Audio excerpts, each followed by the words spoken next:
I want you to be afraid of failing. I fear failure. But more important, I want you to be horrified.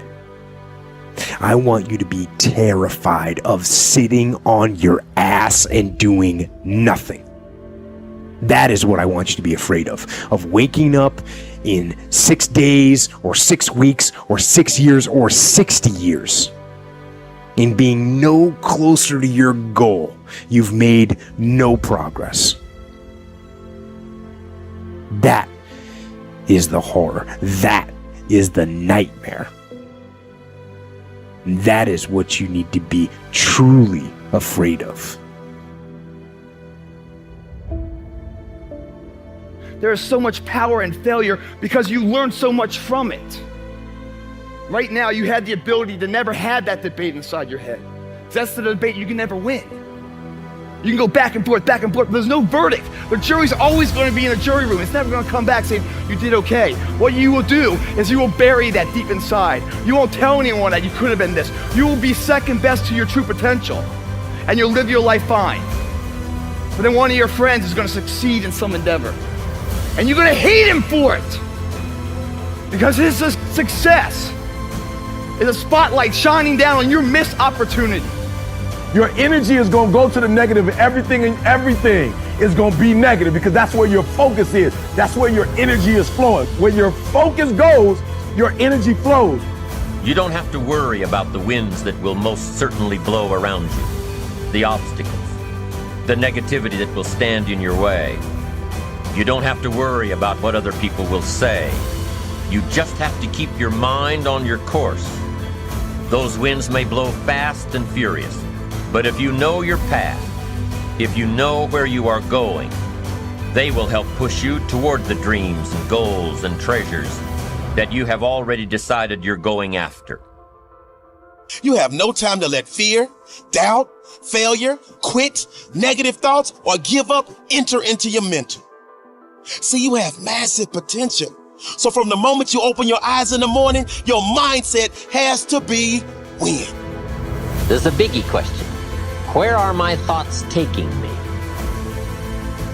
These are some of the things you want to make sure of. You might be able to be casual about some things, but here's some things not to be casual about. My philosophy is taking me somewhere. Big question, where? The accumulation of equity will either be there or won't be there. Life accumulates. And I'm either accumulating debt that I'll be sorry for, or I'm accumulating value that I'll be happy about. If you fail, it's because you stopped running. If you fail, it's because you stopped grinding. You stopped caring. You stopped working. We will meet our dreams in our paradise. We will marry our dreams. We will hold them tight to our hearts. And we will make them ours. Make them ours forever. Come here, dreams. I'm chasing you. It's all on you.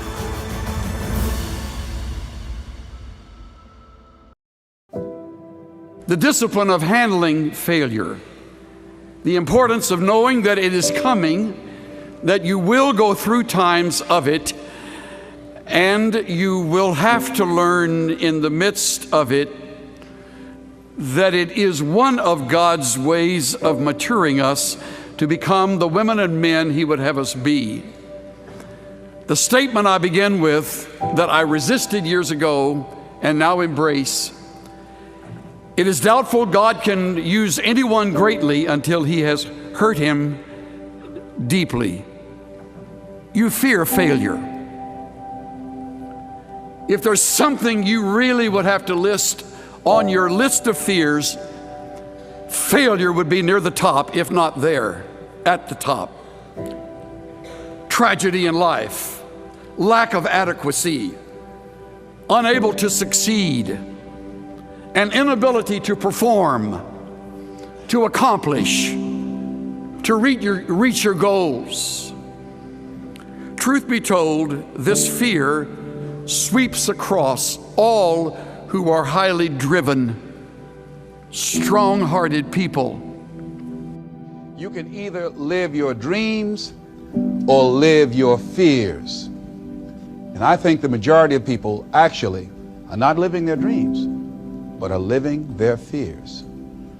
What are the things that you fear that's been keeping you from living your dream, that's been keeping you from doing some things that you would like to do? Just think about those things. And how do we begin to handle that? Abraham Maslow said that the life is about growth. And he said you can either go back to your comfort zone, and there you won't find any growth, or you must be willing to go forward and face your fears again and again and again. Because you're never going to have a fear-free existence. I mean, some fear is acceptable and legitimate. There are some things that you really should be afraid of. Now, you shouldn't allow it to immobilize you. You acknowledge it, you take it into account, and you carry yourself accordingly. There are times that we should proceed with caution. But it's the difference between being stopped by fear. It's the difference between having a fear and the fear having you. So what do? One, acknowledge it, and knowing that it's okay. Don't condemn yourself for being afraid. It's perfectly fine to have some fears. You acknowledge your fears, you embrace those fears, and then you move on. You act on whatever it is that you fear. Because once you embrace it, see, what you resist will persist. What you resist will persist. So one of the most important things is to begin to embrace your fear. Discipline is like a set of magic keys that unlocks all the doors of wealth, happiness, sophistication, culture, high self-esteem, pride, joy, accomplishment, satisfaction, and success. The first key to discipline is awareness of the need for and the value of discipline, and especially the discipline to make the changes. What will it take? What must I do? And what must I become to get all I want from my life? The second key is the willingness. More than that, the eagerness to maintain your new discipline deliberately, wisely, consistently. And the third key to discipline is the commitment to master the circumstances of your daily life, to see and harness the opportunities to make something of the sun and the rain, the good as well as what comes in the guise of misfortune. Discipline does many things, but most important of all is what it does for you. It makes you feel better about yourself. Even the smallest discipline can have an incredible effect on your attitude. And the good feeling you get, that surging feeling of self-worth that comes from starting a new discipline, is almost as good as the feeling that comes from the accomplishment of the discipline. Second, a new discipline immediately alters your life direction. You don't change destinations immediately. That is yet to come. But you can change direction immediately. And direction is very important. Third, discipline cooperates with nature. Everything strives. It is a common life function. How tall will a tree grow? As tall as it can. Everything strives to become all it can possibly be. And that striving to become is what discipline is all about. Disciplining ourselves to fulfill our natural potential to become all that we can be. And finally, discipline attracts opportunity. Opportunity is always looking for ambition and skill in action. Discipline taps the unlimited power of commitment.